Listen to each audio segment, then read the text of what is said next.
What if some of our most important voices were silenced before an election even started? It's a scary thought, right? Well, today, we're diving into something that's absolutely fundamental to any democracy: voter registration. We're going to look at how the Philippines is really stepping up to make sure every single eligible citizen, no matter what their situation is, gets a fair shot to participate. So, let me ask you this. Just take a second to think about it. What really makes an election fair? Is it just about what happens on the big day when we all go out to vote? Or does the real foundation for fairness get built way, way before that? I bet you guessed it. The fairness of any election is pretty much decided long before the polls even open. It all begins with this one crucial step: registration. Because think about it, if people can't even get on the voter list, their voices just disappear. It's really that simple and that important. And that's exactly where the Commission on Elections, or COMELEC, comes in. They have this key revolution, number 10715, and it's basically a roadmap designed to tear down those barriers.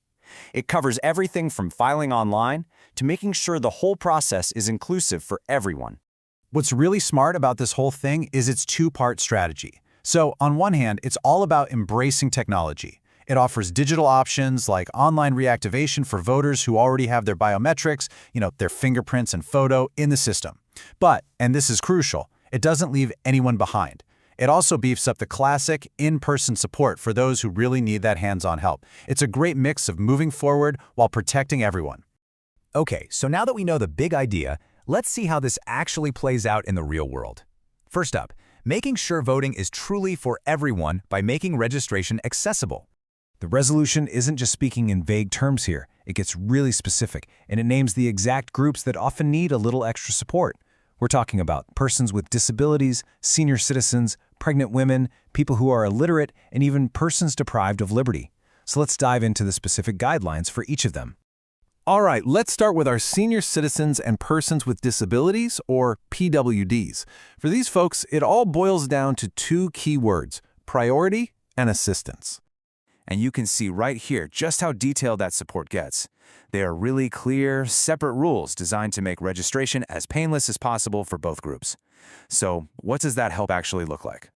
For our seniors, nobody wants to wait in long lines, right? So, COMELEC has mandated express lanes to get them through fast. And if they need a hand with the paperwork, an election officer or even a trusted relative can step in and help. And, this is a big one, there's a special supplementary form so they can request an accessible polling place for Election Day itself. Just a little tip, don't forget that senior citizen ID. And that same level of thought and care applies to PWDs. They get priority access, and the registration centers are set up in accessible spots, like on the ground floor. They can bring a companion to help them out, and that supplementary form is a huge deal here too. It's how someone can let COMELEC know exactly what they need, like say a sign language interpreter. And here's where that modern approach really shines. This is a potential game changer. If a senior or PWD voter was deactivated, but they have all their biometrics on file, they might be able to reactivate their registration completely online. I mean, think about what that means. For so many people, that eliminates a physically difficult trip to the COMELEC office. That's huge. Now that same commitment to dignity and support carries over to other groups. Let's take a look at the rules for assisted voters, where the focus is all about making the process safe and simple for everybody. This next part covers pregnant women, as well as illiterate persons and indigenous peoples. For these voters, the goal is pretty straightforward. Create an environment that feels safe, respectful, and supportive, so any potential for confusion or feeling intimidated is just gone. So for people who can't read or write, and for our friends in indigenous communities, there's dedicated help. An election officer or a family member they trust can assist them.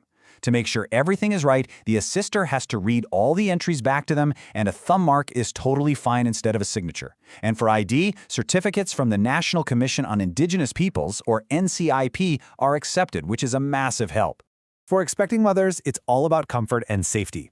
They get priority seats and can use the express lanes. Health protocols are followed to the letter, and the whole process, from filling out forms to getting biometrics taken, is fast-tracked to get them in and out as quickly as possible. Okay, now for a topic that's incredibly important, but honestly, not something we talk about very often: registration from detention. This is all about making sure we uphold the fundamental right to vote for persons deprived of liberty, or PDLs. So, the big question: can someone who is in jail still register to vote? And the answer is a very clear yes. The Constitution protects their right as long as they meet certain criteria. And Comelec has a specific process just for them to register and update their records.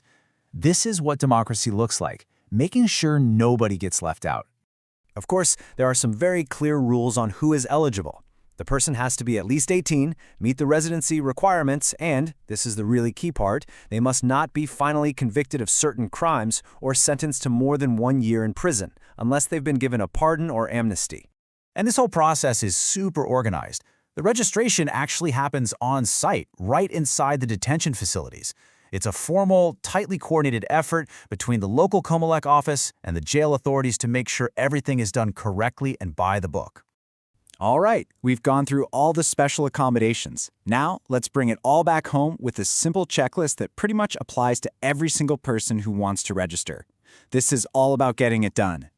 So, after all that, what are the core must-have requirements for everyone? Whether you're a first-time voter or just need to reactivate, these are the basics you've got to cover. It really just comes down to the simple 4-step checklist. Number 1, citizenship and age. Number 2, residency. 3, a valid government ID. And finally, number 4, you fill out the application form and get your biometrics captured. That's your photo, signature, and fingerprints. That's it. Pretty straightforward. So, let's do a super quick recap of the most important things to remember from all this. First, online reactivation is now a really convenient option for a lot of people. Second, our most vulnerable sectors are guaranteed priority lanes and assistance. Third, those supplementary forms are your ticket to getting specific help you might need. And finally, the right to vote is protected, even for those in detention. And that brings us to the end of our explainer. I just want to leave you with one final question. Now that you're armed with all this info, who in your life, maybe a grandparent, a neighbor, a friend, can you share this with to help them exercise their own right to vote? Thanks for joining me.